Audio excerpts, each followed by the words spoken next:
manusia dan takdir-takdir keimanannya ini selalu berbeda. Kalau saya lahir di Meksiko, saya pastikan 1000% saya Katolik. Saya tidak bisa nantang soal hidayah. Ini benar-benar prerogatifnya Allah. Tapi kalau saya lahir di Argentina, saya Katolik deh. Lalu kemudian dengan takdir-takdir kelahiran itu, apakah kita kemudian seolah-olah, oh karena saya Islam, sejak lahir saya Islam, maka saya yang akan paling menghuni surga. Kalau orang yang berbeda dengan saya pasti masuk neraka. Selalu punya niatan-niatan seperti itu. Demikian juga dengan orang yang Kristen, kalau kalian mau percaya. Orang yang Katolik juga begitu kok. Inilah konsep-konsep dasar keyakinan itu. Lalu, apakah saya menganggap semua agama benar? Bukan itu konsepnya. Setiap orang yang memeluk agama pasti menganggap keyakinannya paling benar. Persoalannya, apakah dengan menganggap keyakinan saya yang paling benar, apakah saya harus menyalah-nyalahkan keyakinan orang lain? Kan nggak harus. Itu adalah kesalahan besar, offsetnya di situ. Dengan mengatakan istri saya cantik, saya tidak harus mengatakan istri orang lain jelek kok. Ini loh analoginya. Maka kemudian Habib Ali Al-Jufri membuat sebuah buku, judulnya Al-Insaniyah Qabla Tadayyun. Mengenal kemanusiaan lebih dulu sebelum mengenal agama. Karena apa? Kelahiran kita dan konsep-konsep keimanan ini berbanding linier. Kita beragama Islam karena lahir dari negara dengan mayoritas Islam dan dari orang tua beragama Islam. Kalau kita ini lahir di negara-negara dengan beragama Hindu misalnya, di India, kita lahir di Jammu misalnya, bisa jadi kita ini Hindu. Atau lahir di Bali, bisa jadi Hindu. Sementara kita tidak pernah ditawarkan mau lahir dari orang tua beragama apa. Tiba-tiba kita lahir brojol Islam, ikut keimanan orang tua, lalu I'm the man, I'm the holder of universe. Ini loh penyakit-penyakit orang yang kemudian menghegemoni keimanan bahwa dia itu adalah pemegang kebenaran tunggal. Makanya kalau kita ingat tulisannya Thomas Aquinas dalam Summa Theologica, saya paling memegang ini. Meskipun Santo Thomas Aquinas ini adalah seorang Katolik, bukunya itu saya habiskan. Saya itu pembaca buku dek. Ya saya nggak jumawa ya. Saya itu 1000 halaman rata-rata per bulan. Saya baca buku itu. Makanya saya merasa I'm feeling free.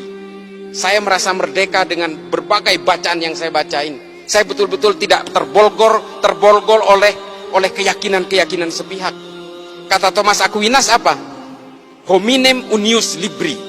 Saya paling takut kalau ada orang baca satu buku lalu dianggap ini adalah kebenaran paling mutlak. Ini loh, bahaya sekali.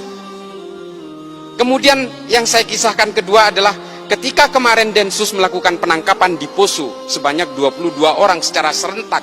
Di semua sekitar Poso, ada Tojo Una-Una, Ampana, dan juga di kota Poso, ada salah satu anak muda yang saya wawancarai, saya interogasi. Umurnya belum genap 17 tahun. Dia ditangkap karena dia ingin melakukan aksi teror, melakukan latihan-latihan militer untuk naik ke Gunung Biru menggantikan kelompoknya Ali Kalora yang sudah dihabisi. Nah, dari hasil interogasi itu adalah dia ini siswa SMA 1 Poso. Akademisnya bagus, nilainya bagus, punya kecerdasan. Lalu dia keluar dari sekolah itu, dia berhenti. Karena apa? Dia mendapatkan pemahaman bahwa sekolah ini dibangun oleh negara Togut dengan biaya-biaya dari uang riba. Coba, ini semua adalah negara riba karena ada kelindan perbankan di sini. Coba bayangin tuh. Ini kasus yang pertama. Kasus yang kedua, ada seorang mahasiswi Gunadarma yang dia meyakini bahwa karena bank itu adalah riba, lalu semua ini menjadi riba, termasuk jalan aspal yang melibatkan bank, gaji pegawai negeri yang melibatkan bank, sehingga menurut dia KTP pun itu adalah benda haram. Sehingga apa? Dia merasa mengalami keterjepitan sosial, lalu dia nyerbu ke Mabes Polri, bawa airsoft gun, dia bunuh diri di situ, minta ditembak. Namanya Zakiyah Aini, tahun 2020. Temuan-temuan seperti ini kemudian saya mengambil kesimpulan adalah bahwa paham-paham yang seperti ini pada akhirnya memberikan kita kepada dua pilihan. Either kita menjadi orang munafik atau menjadi kita manusia-manusia yang sempit. Mohon izin waktunya. Ya, ini kesimpulan saya. Kesimpulan saya itu pada akhirnya adalah kita betul-betul harus mempelajari agama itu secara komprehensif. Kalau kita mengharamkan bank, jangan naik pesawat, siapapun. Tidak ada maskapai penerbangan yang membeli lunas pesawat itu. Semuanya nyicil, pakai bunga dek. Jangan naik haji, naik pesawat. Jalan kaki aja. Janganlah kita jadi orang yang hipokrit, yang munafik, mengharamkan sumbernya dari hulu sampai hilirnya kemudian merasa dihalalkan. Ini jangan sampai seperti itu. Konsep usul fikih itu adalah tabi'ut tabi'un. Kalau di atasnya haram, di hilirnya pasti haram. Kalau di atasnya halal, di bawahnya belum tentu halal, bisa jadi haram. Legen, tua, cuka. Halal, haram, halal. Tapi kalau di atasnya haram, ke bawahnya haram semua. Bir sepakat kita haramkan. Bir ya. Kalau kalian jadi tukang parkir di pabrik bir, haram juga penghasilannya. Itu loh konsep usul fikih. Kalian kalau ingin mengharamkan bank konvensional, apa yang kalian kenakan ini semua melibatkan bank. Kalian akan menjadi munafik semua. Lalu apa antisipasinya? Darul Iftah Majelis Ulama Mesir kemudian menghalalkan bank-bank konvensional ini dengan alasan riba. Kita betul-betul mengharamkan itu. Allahu ahallal bai'a wa harrama riba, jelas. Tapi apakah bank konvensional masuk kategori riba? Ini yang diredefinisi ulang. Hukum perbankan itu diharamkan ketika produknya belum ada di abad pertengahan. Ini loh yang perlu redefinisi itu. Yang terakhir, maaf, yang terakhir adalah pada intinya adalah apapun keyakinan kalian, tafsir kalian, agama kalian, satu kuncinya. Ini yang disebut dengan moderasi beragama.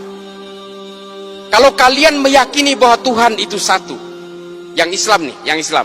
Kalau kalian betul-betul meyakini kul huwallahu ahad, kalian betul-betul menganggap bahwa Islam itu adalah monoteism, termasuk yang beragama lain, maka kita juga harus meyakini bahwa manusia dimanapun dengan agama yang berbeda-beda, dengan Kristen, dengan Hindu dan Buddha, itu pasti diciptakan oleh Tuhan yang sama.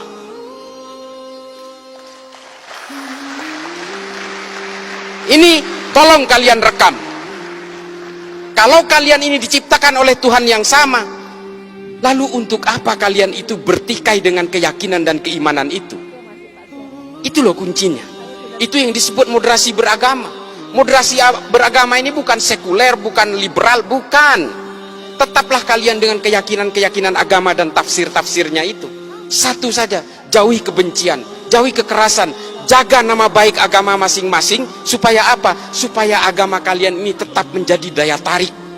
Kalau agama kalian ini lebih identik dengan kekerasan, kebencian, caci maki dan sebagainya, jangankan orang yang berbeda agama yang mau tertarik dengan agama kamu, orang yang seagama dengan kamu aja bisa saja meninggalkan agamanya. Kita terakhir, paling terakhir banget nih, mumpung lagi ngobrol MC-nya, paling terakhir banget,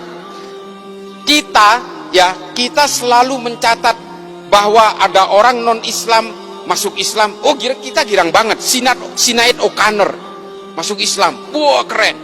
Marcel Siahaan masuk Islam, keren. Kita hanya menghitung secara statistik orang non-Islam yang mengkonversi agamanya ke dalam agama Islam. Tapi kita tidak pernah mencatat orang Islam yang keluar dari Islam, tidak pernah ada prosesinya, tidak pernah ada statistiknya. Karena KTP-nya tetap Islam, tapi dia sudah menjadi agnostik atau menjadi ateis. Kenapa? Karena Islam selalu digambarkan dengan kekerasan-kekerasan dan kebencian, membid'ahkan satu sama lain, mengkafirkan satu sama lain, sehingga hidupnya seperti pepat dan sempit. Agama bukan tujuannya untuk itu. Agama itu adalah melonggarkan berbagai isi batinnya tanpa menghilangkan konsep-konsep teologisnya, tanpa menghilangkan kehausan spiritualnya. Gitu ya. Terima kasih banyak. Ini agak sedikit ini. Mudah-mudahan ini bisa menjadi manfaat. Kurang lebihnya mohon dimaklumi karena saya yang fakir ilmu ini. Terima kasih. Assalamualaikum warahmatullahi taala wabarakatuh.